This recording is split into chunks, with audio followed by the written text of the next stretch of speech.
It's hot. It's very hot out here, at least. Um, it's hot as a mug. It's like I'm sweating.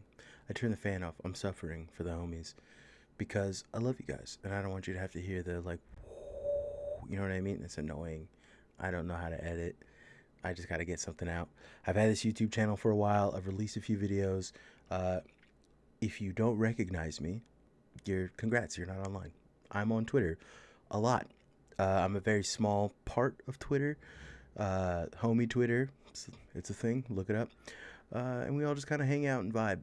Anyways, I wanted to kind of explain Homieism a little better than I do on the podcast because I feel like, the podcast, The Ain't Shit Show, you should listen to it.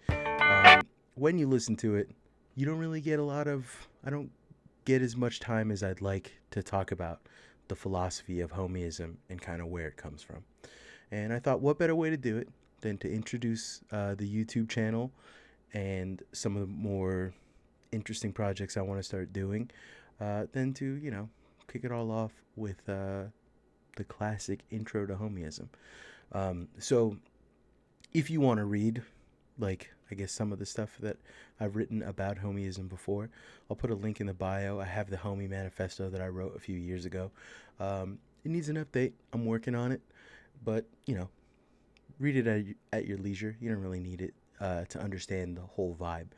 But summed up, elevator pitch style, imagine a worldview or a philosophy where the only option you have to really kind of not just defeat late stage capitalism, which is killing all of us, but beyond that, the only options you have to like just self actualize or to become better or to cope with the material conditions that you find yourself under are being radically militantly friendly. What does radical militant friendliness mean? It's a loaded word. It means a lot of stuff. But radical militant friendliness is this idea that I am your friend regardless if you are my friend. And that sounds insane because it is. But we're at a point in human history when we are more isolated while despite being more interconnected than anyone, than any like previous moment in time. I'm not even the first person to say that in that exact way. There's tons of people who said it in a far more eloquent way than me, but they've said it.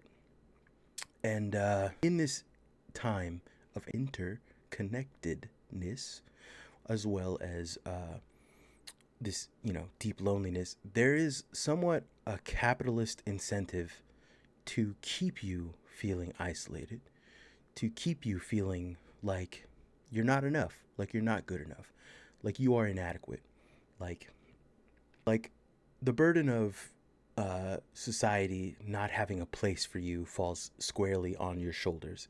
You're not the only one feeling that. I can guarantee you that almost everyone on earth has that same exact feeling.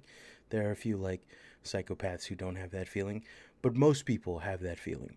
This idea that you're not good enough and you never will be. And all the things that you have are either undeserved or this feeling that, it could be better. There's like this deep want and need in you. And a lot of those feelings come from a displacement of community or a lack thereof of community.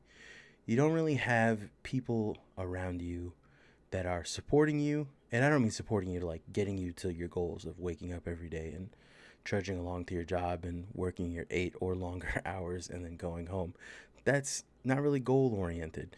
That's just survival. Like a goal shouldn't be you paying rent. A goal should be you writing a novel. A goal should be you, making a YouTube channel for your friends, right? Doing something that you want to do without the incentive of making lots and lots of money for it. Just something that brings you real joy and peace. And in America, and probably other states, or not states, countries in the world, this is probably not a like American issue, but it might be, I don't know.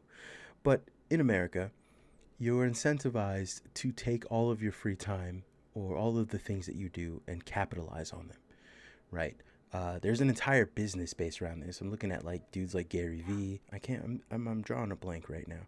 But even like the Tates do that stuff. There's lots of whole grind set YouTubers. There's a whole rabbit hole of like grind set YouTubers. There's guys like the David Goggins guy, who's not he's not a grind set. He's different, but he's kind of the same. This idea of like, you're not good enough. You need to get your ass up and go to the gym and do this stuff. And yeah, you should be doing all that stuff. But also, you should take into account your feelings about these things, right? These feelings of inadequacy that you have. Because ultimately, and why I chose the word homie for homieism, is because in English, there's not really a good word for agape, which is a Greek term that means the love of all things, right? It's like, it's not platonic love. It's not like you love your friend, and it's not like romantic love where it's the love of your life. Agape is this idea of love that is so grand. It's for everyone. And that kind of love is present in most people, right? As empathy, but like there's no word for someone you share empathy with in English. I mean, other than family, but not everyone's family has that word connotation for family. For some people, when you say the words family, it's kind of difficult to think about, right? But homie, homie is an interesting word to me, at least, because homie means more than friend. It always has been. In fact, if you really like break it down, homie means like home, like someone you feel at home with, someone who feels as if, like when you're around them, you feel comfortable to be yourself. And so I chose the word homie for homeism and for this idea of being radically militantly friendly, because I think that friendship and friendliness in general and all like empathic arts are more or less something you have to practice. And it's difficult and it's hard. It's especially hard when you have interests that you don't share with other people. It's extremely hard with people who don't see you as people. That's kind of where like the radical part, this radically militant part comes from, because we are now living in a society that is increasingly becoming more isolated and therefore more hateful. Um, People in the transgender community every day are facing harder and harder, uh, like an uphill battle just to exist. Behind that, the LGBTQ plus communities also, like literally, they're the vanguard. If when you go for one, you go for them all. Lots of marginalized people, black and brown, indigenous, Latine, all kinds of different minorities and subgroups in America that are essentially at any given time on the chopping block for the liberal democratic hegemony. Under society, they could legitimately just say, "Hey, you guys don't serve a good source of revenue for us anymore, so we're going to take your rights away." That's not exactly how that works, but it kind of is how it works. It's one of them things, got to have nuance to it. Everything has nuance.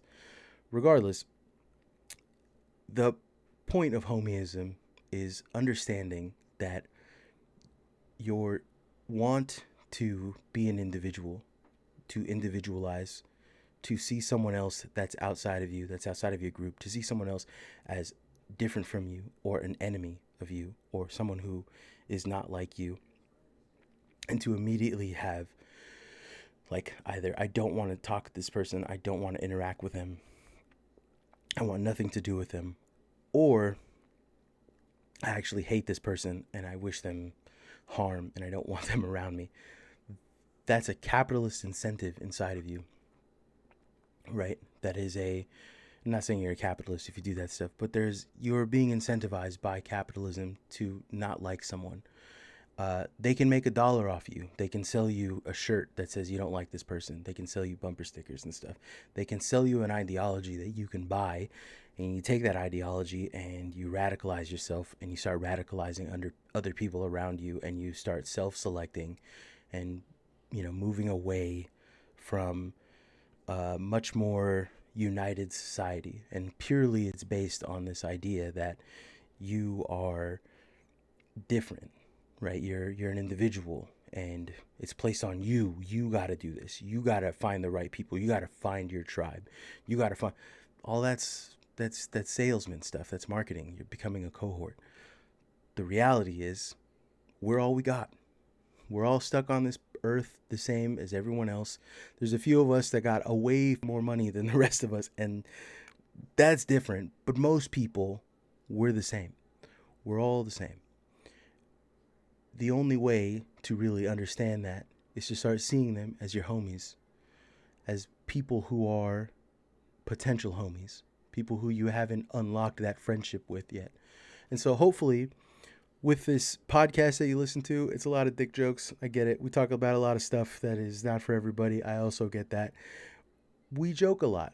The idea is to be jovial, to spread joy, to be as funny as possible. Not everyone understands your humor. We understand that too. So we try to have a little brevity in between. But beyond that, the podcast is Homieism, right?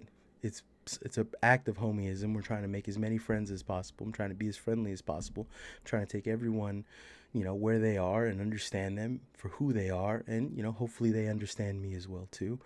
And I hope this is a nice little cheeky intro to Homieism. And there's a lot more stuff involved in this. I just wanted to give an update because I haven't done anything with it yet, and I've been wanting to. Anyways, see ya, homies. Bye.